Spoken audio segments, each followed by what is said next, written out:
મોટી મોટી ગુલબાગો ફેંકતી સરકારામાં કેવી રીતે ભણશે ગુજરાત? ભુજ તાલુકાના રતિયામાં આવેલી પ્રાથમિક શાળાની છતમાંથી પોપડા પડ્યા, 3 વિદ્યાર્થીઓ ઘાયલ. જર્જરિત હાલતમાં ઊભેલી શાળાની છતમાંથી પોપડા પડ્યા, બાળકોને તાત્કાલિક સારવાર માટે ભુજ ખાતે ખસેડ્યા. મોટી મોટી ગુલબાગો ફેંકતી સરકારામાં કેવી રીતે ભણશે ગુજરાત? ભુજ તાલુકાના રતિયામાં આવેલી પ્રાથમિક શાળાની છતમાંથી પોપડા પડ્યા, 3 વિદ્યાર્થીઓ ઘાયલ.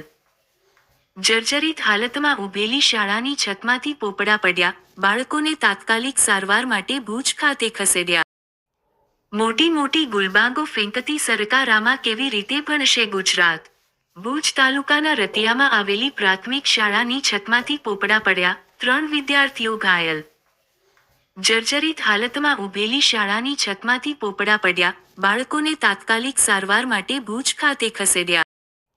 મોટી મોટી ગુલબાગો ફેંકતી સરકારામાં કેવી રીતે ભણશે ગુજરાત? ભુજ તાલુકાના રતિયામાં આવેલી પ્રાથમિક શાળાની છતમાં